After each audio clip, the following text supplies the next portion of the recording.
wabarakatuh. Ada yang bisa dibantu? Maaf ganggu ya, Miss. Kenapa, Nuk? Miss, aku boleh tanya nggak?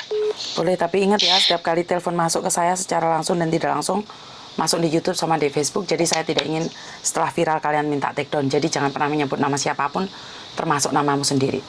Bagaimana, Nuk? Enggak, Miss. Ada apa? Miss, sebenarnya itu waktu istirahat yang benar buat bekerja itu berapa jam sih, Miss? Kenapa, sayang? Aku kan baru datang di Hong Kong, baru jalan 7 bulan. Aku dikasih istirahat itu 5 jam. 5 jam istirahat. Handfree-mu jangan deket-deket ya, Nduk ya? Jebret-jebret coba. Handfree-mu jangan deket-deket. Terus? Nggak boleh keluar. Holiday itu nggak boleh keluar kemana-mana. Pokoknya di dalam rumah aja. Makan aja kadang kita nyolong-nyolong, nggak dikasih waktu buat makan. Buang sampah dimenitin. Yang benar itu ada jam istirahat nggak sih, Miss? Apa emang kayak gini jam kerjanya? Makan aja harus apa ya? Harus kalau orangnya nggak ada baru bisa makan. Kalau orangnya ada aja kadang kita nggak makan, Miss. Sehari makannya kadang 1 kali. Oke. Kamu sudah bicara dengan agenmu, sayang? Aku nggak punya agent, Miss. Aku di sini nggak punya agent. Loh, ya nggak mungkin nggak punya agent. Gimana proses nggak punya agent, sayang? Aku juga nggak tahu, Miss. Aku diajak. Diajak siapa?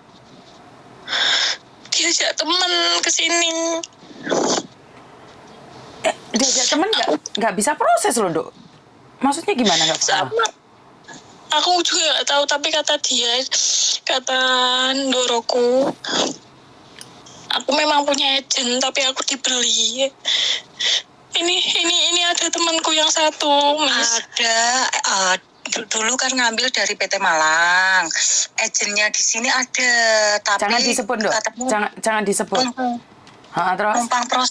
Numpang proses aja di sini katanya. Numpang proses pun harus bertanggung jawab dong. Walaupun cuma numpang proses. Emang benar itu makannya sampai segitu nyuri-nyuri, nggak ada waktu istirahat kalian? Ya iya, mau gimana lagi orangnya kayak gitu, kita mau komplain mau apa ya tetap gak bisa. Kalau dia tetap mengekehnya, aku kasih makan cukup, cuma kamu aja yang bisa cari waktu. Tapi nyatanya ya gimana orang kalau kita makan aja ditungguin, mondar mandir gitu. Oke, kamu punya agent titipan nggak apa-apa. Sekarang tak kasih nomornya KJRI ya. Hubungi langsung KJRI karena KJRI tahu agenmu siapa. Tidak ada proses namanya numpang. Agent itu harus bertanggung jawab atas kamu. Kalau kamu ada apa-apa di Hongkong sini, agent tersebut yang harus bertanggung jawab, Dok. Iya. Makasih ya sudah bales ya, Miss. Kenapa kalian berdua dua-duanya sama kayak gitu? Iya, sama. Kak kita itu kan pengennya gini ya, kalau nggak boleh keluar oke lah nggak boleh keluar. Tapi kalau buang sampah jalan-jalan di sekitar sini itu boleh. Kita juga butuh udara segar gitu loh.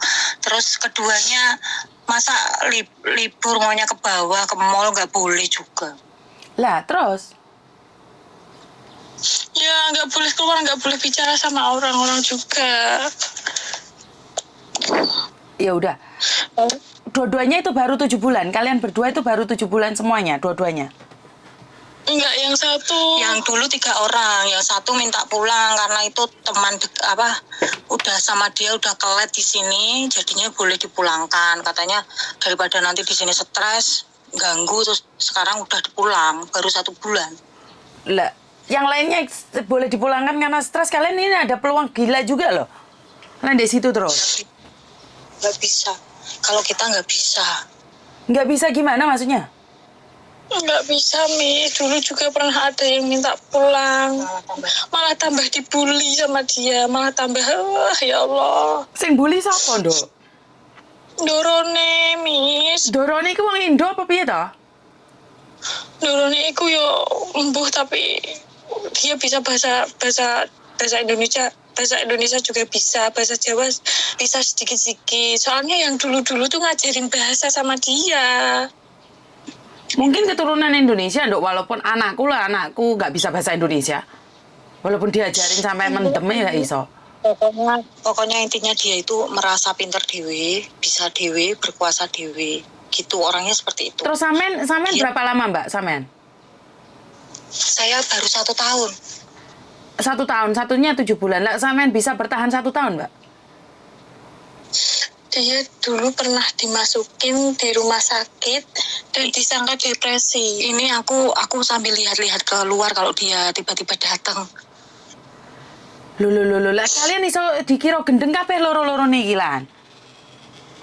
Nggak piye, Miss. Sebentar. Oke. Ini Ika ini dulu lihat saya dimarah-marah itu sampai nangis dia. Dia sampai lihat saya orangnya jablek. Makanya saya agak lebih kuat. Terus dia itu lihat saya diumal-umali masalah sekecil apapun, pokoknya dia itu kayak orang gimana ya, kelainan jiwa. Aku kalau lihat dia itu orang kelainan jiwa. Itu saya dimarah-marahin, dia apa-apain. Itu saya pernah masuk rumah sakit juga. Karena mungkin saya udah nggak kuat, saya pernah masuk rumah sakit juga. Tapi Dok, jangan saya deg-deg. istighfar. Henrymu jangan deg-deg. Kamu juga pernah dimasukin rumah sakit depresi juga, jiwa? Rumah sakit biasa, cuma kata dokternya saya depresi katanya gitu. Tapi kamu depresi? Ya siapa sih kalau yang diomeli terus ya tetap nggak kuat, Ra. Lah ini anak baru, mungkin dia nggak kuat juga. Kalian kontrak kerjanya pegang nggak kalian? Enggak, Mbak, untuk kerja di Godek Kepe sih. Di bawah dia. Coba nanti kalau aku ada punya tak fotoin. Gini, Dok. Di bawah dia. Gini ya. Kamu tak kasih nomornya KJRI, hubungi KJRI ya. Berani nggak? Berani nggak? Nggak tahu juga, ini teleponan sama jenengan aja sambil keluar masuk kok. Untung kok langsung tak angkat, Dok. Biasa aku uangnya ngangkat telepon loh. Iya. Karena banyak banget yang telepon. Oke. Atau yang kamu semalam telepon aku itu, bukan? Iya, jam berapa ya? Kemarin apa? Jam 11 malam itu kamu telepon aku, Dok. Iya. Selesainya itu jam 12 terus kok. Jam 12 terus. Oh, pantesan kamu kayak bingung banget loh, Dok. Jam 11 malam aku udah tidur, kamu telepon aku kan? Bener nggak, Dok? Terus kamu nanya, emangnya Mbak ada jam tidur, Me? Aku aja jam 12 sampai jam 1. Bener itu kamu, Dok? Lupa aku, Miss. Aku WA Miss banyak banget soalnya. Ya Tuhan, sampai kayak depresi, stres ngono loh, Dok. Keluargamu tahu tentang ini? Aku gak pernah cerita. Hah? Aku gak pernah cerita sama keluarga.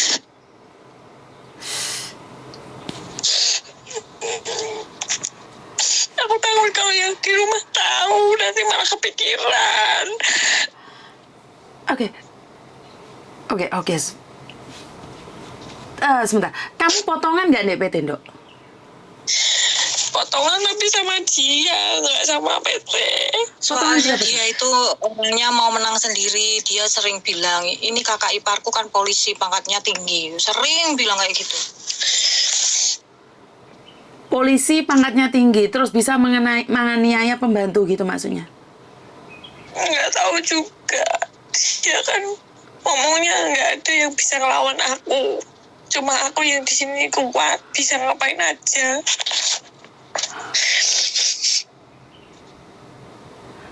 Oke.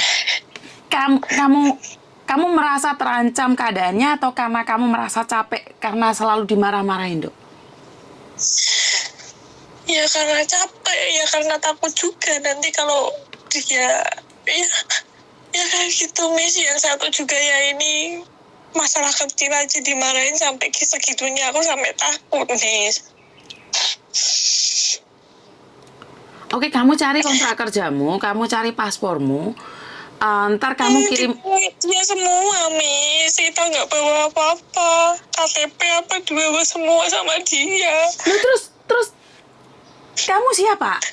Bagaimana bisa mencarimu, Dok? Maka dari itu semua dibawa sama dia. Kirim uang gimana? Kirim uang, sayang? Kalau kirimnya dia yang ngirim, semua dikirim di rumah. Aduh. Jadi kamu tidak tahu siapa dirimu, nomor KTP-mu tidak tahu, nomor paspormu nggak tahu, sayang? Tahu. Terus Kak Jerry lagi ngecek piye, Dok? Orang dia pergi ke Jepang, kita saking kepinginnya keluar, bertiga keluar, nggak ada 1 jam, setengah jam mungkin, cari bus, terus beli pisang, beli jajan, pulang, nggak ada setengah jam. Dia dari Jepang marah-marah, minta ampun, aku yang diomelin habis-habisan. Sampean juga nggak punya KTP, Mbak? Enggak. Dibawa dia, nggak tahu. Jadi kamu tidak punya identitas apapun? Enggak punya, semua dibawa dia semua, Miss. Loh, piye toh kok kayak gitu toh?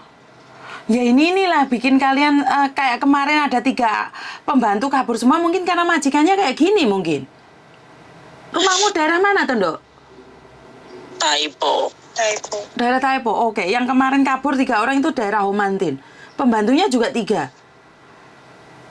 Kalau nanti kena masalah enggak? Kenapa? Masalah apa, Sayang? Maksudnya dia nanti menjarain kita enggak? Menjarain gimana maksudnya? Bukan. Saya tidak ingin kalian kabur. Cuman aku inginkan kalian laporan sama KJRI aja. Biar KJRI yang menentukannya. Tapi resikonya yang terberat adalah kalian diamuk, mau. Karena kita mungkin cuma bisa nelpon kamu, bisa mendampingimu di luar. Dalam rumah majikan kan kita tidak tahu apa yang terjadi, Dok. Miss. Oh, Orangnya ada. datang, Miss. Oke, bye. Oke, sebentar. Ini apa yang harus saya lakukan kalau kayak gini nih? Saya nggak tahu harus bagaimana. Sebentar ya, Mbak ya, majikan jahat.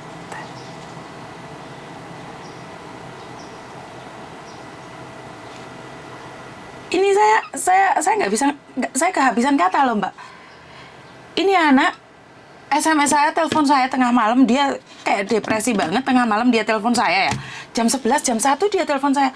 Emangnya Mbak ada waktu istirahat? Kenapa saya tidak ada waktu istirahat dan Mbaknya ada waktu istirahat? Saya kaget. Loh. Ini ngomongnya sudah nggak jalurin, tengah malam loh. Dan dia cuman malam aja telepon saya. Bisanya tuh tengah malam memang telepon saya. Dan pagi ini kebetulan saya barusan buka kamera dan barusan duduk, barusan sarapan, dapat telepon terus seperti merinding loh, Mbak. Tangan saya merinding loh. Merinding banget loh saya nggak bercanda loh. Saya sangat merinding sekali dengan kata-kata bahwa majikannya itu maha segalanya, Mak. Dan tidak ada siapapun yang bisa membantu 2 TKW ini. Nah, ini sebenarnya apakah perdagangan manusia yang dilegalkan ya? Kalau kayak gini nih, apakah perdagangan manusia yang dilegalkan, di mana di zaman modern ini masih ada seperti ini? Dia tidak diberikan identitas apapun juga. Ayo, bagaimana ini? Terus bagaimana bisa mencari dia?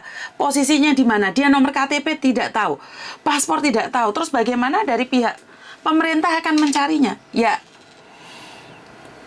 ini perdagangan manusia dia yang dilegalkan, dan mbaknya ini nggak mau cerita sama keluarga karena takut kalau keluarganya kepikiran. Aduh, saya kehabisan kata ya ini. Ternyata orang-orang kita di luar sana itu banyak diperlakukan secara tidak adil. Dan dari pihak pemerintah Hong Kong sendiri mengatakan bahwa kitanya yang job hopping gitu loh. Saya dan Anda itu sebagai job hopping. Kita dikiranya sebagai pembantu yang mengharapkan pekerjaan lain. Tapi kalau seperti ini, ya karena memang suara saya tidak akan pernah didengar oleh pihak pemerintah. Suara saya tidak akan pernah diketahui oleh pihak pemerintah. Karena saya tidak kenal siapa-siapa ya. Saya ini tidak kenal siapa-siapa. Saya cuman mendengarkan jeritan para TKW saja. Ini yang membuat saya sangat pedih sekali. Bahkan salah satu staf KJRI pernah mengatakan sama saya, Mbak Yuni, kalau menerima curhatan jangan baper. Ya saya berpikir bahwa benar yang dikatakan sama mereka gitu loh. Jangan baper, karena di antara curhatan tuh banyak sekali yang miris ya. Cuman tidak ada yang bisa mendengarkan jeritan kami gitu loh. Keluarga sama sekali tidak tahu bagaimana kita bekerja. Seperti yang mbaknya ceritakan ini, kenapa dia tengah malam telepon saya. Dia bilang sama saya, jam 4 bangun, jam 1 pun belum tidur, makanya dia jam 11, jam 12 telepon saya. Kenapa mbaknya jam 11 sudah tidur? Saya jam 1 belum tidur, mbak. Tengah malam, posisi suami saya tidur dan terbangun, saya kepingin marah, mbak. Saya manusia biasa. Saya kepingin marah. Tapi saat saya dengar dia ngomong, kenapa mbaknya sudah tidur? Saya jam 1 aja belum tidur, jam 2 pun belum tidur. Saya iya sayang, besok tak telepon ya. Saya minta maaf. Karena memang saya sebenarnya pengen marah. Karena mengganggu saya. Saya tuh buka HP itu khusus buat yang urgent aja. Tapi apakah ini urgent? Menurut saya tidak urgent, tapi karena dia hanya ada waktu tengah malam, atau karena dia bisa berbicara tengah malam. Karena itu saya selalu bilang sama keluarga yang ada di Indonesia, tahu nggak penderitaan kami? Dengar sendiri kan, ini bukan saya yang ngomong. Makan aja nyuri-nyuri. Makan aja nyuri-nyuri. Paham nggak? Sampai karena tiap hari dimarahin, dimasuk ke rumah sakit, dan dikatakan depresi. Dan dia nanya, mbak depresi ya? Depresi kan nggak bisa kita ketahui, mbak. Depresi itu perasaan yang benar-benar jatuh, tidak kuat lagi. Ya mungkin penilaian orang banyak depresi ya, karena saya sendiri tidak sekolah di situ dan saya tidak mempelajari ilmu-ilmu seperti itu. Saya cuma mempelajari ilmu kanuragan saja, jadi saya tidak begitu mengerti ya. Jadi kalau dikritik dalam hal ini, saya mungkin akan paham bahwa saya itu tidak di porsinya ya. Cuman sebagai manusia biasa, kalau tiap hari dimarahin, dimaki-maki, bahkan surat identitas apapun itu tidak punya. Kirim uang pun majikan yang ngirim, ya bayang no mbak. Terus kalau dia ngebreak, dia keluar dari rumah majikan, cari majikan baru, itu dipikirnya job hopping. Nah, majikan seperti ini loh saya mintanya yang di backlist itu. Tapi karena tidak ada yang ngungkapin, karena tidak ada yang menceritakan, dan kalau cerita itu dipikirnya tabu karena tidak pantas untuk dilontarkan keluar. Kayak gitu aja cengeng, kayak gitu aja nggak bisa. Niatmu golek duit kayak apa?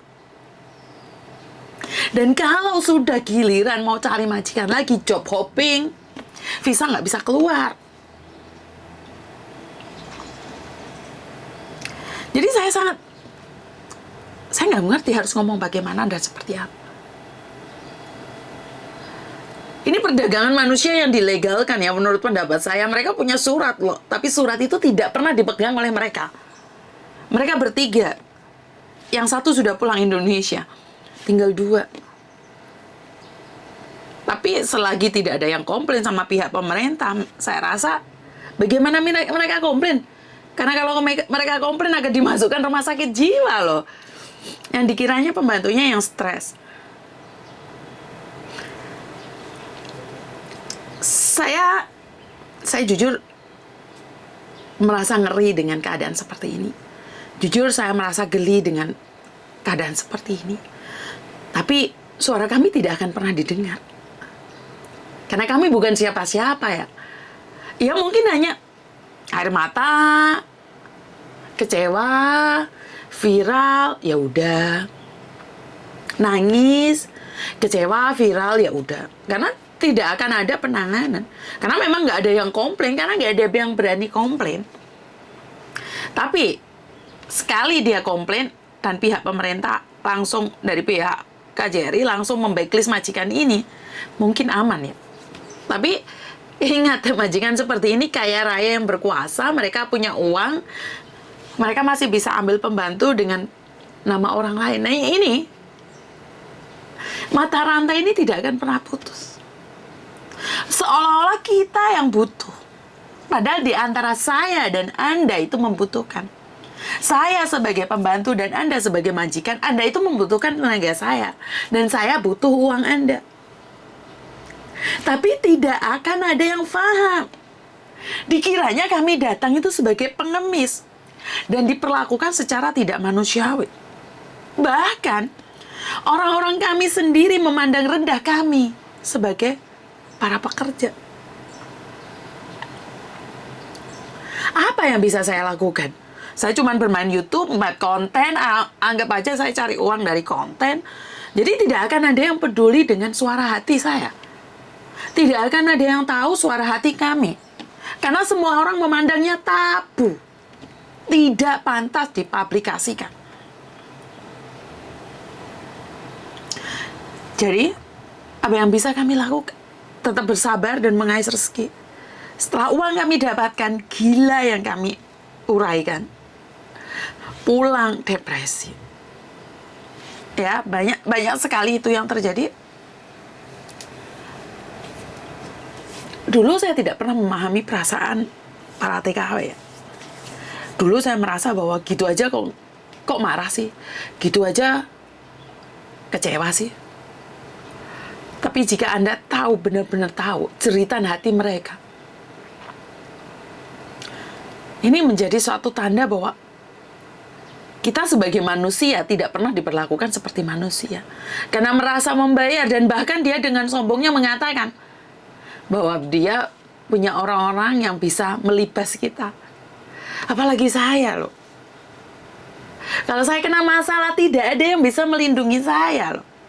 Kalau orang-orang besar tiba-tiba berkata, YouTube-nya Yuni ini mulai jadi provokator, ini saya pasti dilibas.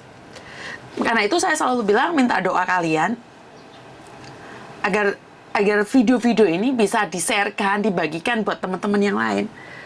Tujuannya apa sih? Tujuannya biar semua orang mendengar rintihan kami para TKW. Sakit yang kami rasakan. Pedih yang kami miliki. Uang kami kirim. Tapi kami tidak pernah mempertanyakannya. Ini sebagian kecil saja ya, air mata, derita, rintihan hati kami para TKW. Ya, nggak ada yang dengar. Pernah nggak diangkat cerita-cerita seperti ini? Baik dari televisi maupun media sosial, pernah nggak diangkat seperti ini? Tangisan TKW yang masih sehat bugar, tiba-tiba masuk rumah sakit jiwa, ada nggak? Iya kan, gimana nggak stres kalau tiap hari dimarahin? Gimana nggak marah? Manusia punya batasan-batasan tertentu ya. Tapi ya sudahlah, ini akan sekedar jadi konten kok. Ini nggak akan ada yang membagikan, terus habis itu sampai nyampe ke pihak yang seharusnya mendapatkan. Nggak akan nyampe.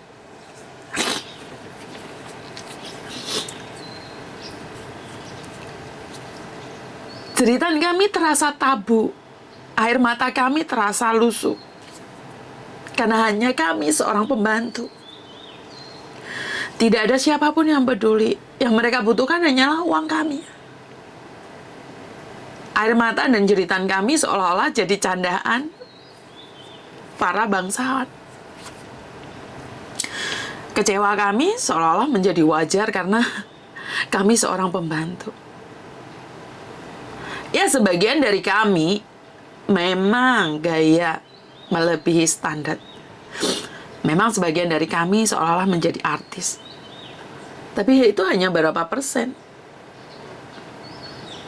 Itu hanya berapa persen yang bergaya seperti itu. Tapi ya sudahlah. Ini hanya konten kok. Nggak akan punya efek apapun pada kami. Pihak berwajib pun enggan bertindak kalau tanpa laporan. Saya datang ke KJRI dan mengatakan ada kasus seperti ini. Terus bagaimana menanganinya? Identitas mereka aja tidak diketahui. Karena tidak akan ada pihak berwajib tiba-tiba lihat YouTube-nya Yuni. Kayak gitu apa Yun? Ya, saya tahu diri. Sadar diri, sadar posisi, sadar rai ya. Saya itu tahu. Karena itu saya tidak akan pernah lelah membuat konten ini. Saya tidak akan pernah capek membuat konten ini biar orang tahu ini loh sisi gelapnya kami para TKW. Ini yang cerita yang bisa saya dengarkan. Pada di luar sana banyak sekali rintihan-rintihan yang tidak pernah terungkapkan. Bahkan mereka tetap menutup diri mereka. Ini penyiksaan. Bagaimana yang dilecehkan? Bagaimana yang tubuhnya diraba-raba dan hanya bisa diam? Seolah pembantu plus sebagai pelayan majikan.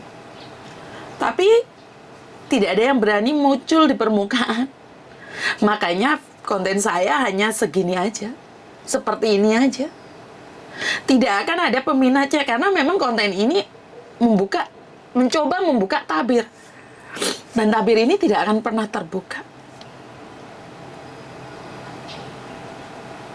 Ayolah buat film atau buatlah satu tulisan yang menyatakan tentang derita kami TKW. Jangan melihat sisi gemerlapnya saja ya.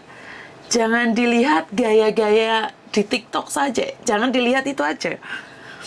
Jangan cuman itu aja yang kalian perlihatkan pada dunia.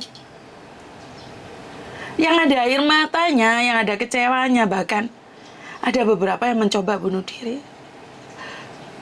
Ya, karena mereka kelilit utang. Dan bagaimana utang ini bermain, menjerat, dan akhirnya membunuh secara perlahan. Tapi ya, sekali lagi, ini hanya konten saja. Tidak akan punya efek pada siapapun. Bahkan para rentenir merasa bangga dengan apa yang dia punya. Dan para pengutang merasa hebat karena mereka memiliki segalanya. Dan saya sebagai orang yang bergaya hidup mewah, tetap menunjukkan gaya mewah saya padahal saya hasil hutang. Saya lupa tujuan saya awal. Mengais rezeki untuk memperbaiki ekonomi keluarga. Saya nggak bisa ngomong apa-apa lagi. Jauh dari kata konten. Apa yang bisa saya lakukan? Buat teman-teman yang ada di luar sana, cek sekitarmu, cek teman-temanmu. Tanyakan kabar mereka. Benarkah yang saya ceritakan? Benarkah yang saya ungkapkan? Benarkah yang saya viralkan ini nyata? Buat Anda yang tidak suka dengan konten-konten saya, silahkan skip saja. Karena ini memang tontonan yang tidak pantas buat kalian. Buat kalian yang punya majikan baik akan menghujat mereka yang saat ini terpuruk. Tapi sebagai sesama orang Indonesia, saya tidak meminta apapun dari kalian. Bantu doa agar sesama kita dikuatkan, agar sesama kita bisa menjadi satu. Saya dukung Anda, Anda dukung kita. Teriakan ini tidak akan sampai kemana-mana. Akan tetap kandas di permukaan. Dan saya akan tetap seperti ini. Hanya orang-orang besar yang bisa melakukan sesuatu buat kami. Tapi kami akan tetap di sini. Mengais rezeki di negeri beton.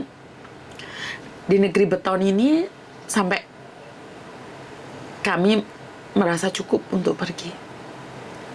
Sekali lagi saya nggak tahu harus ngomong apa lagi.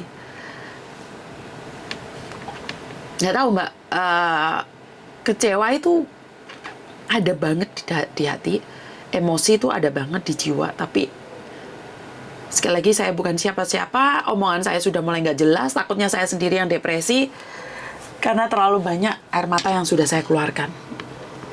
Buat para pemimpin negeri, semoga cerita hati kami didengarkan dan kami bisa sedikit merasa longgar dengan kehadiran para pejabat ini. Terima kasih dan wassalamualaikum warahmatullahi wabarakatuh. Berkat Tuhan mengalir atas hidup kita semua. Semoga semua makhluk hidup bahagia dan terima kasih. Bye-bye.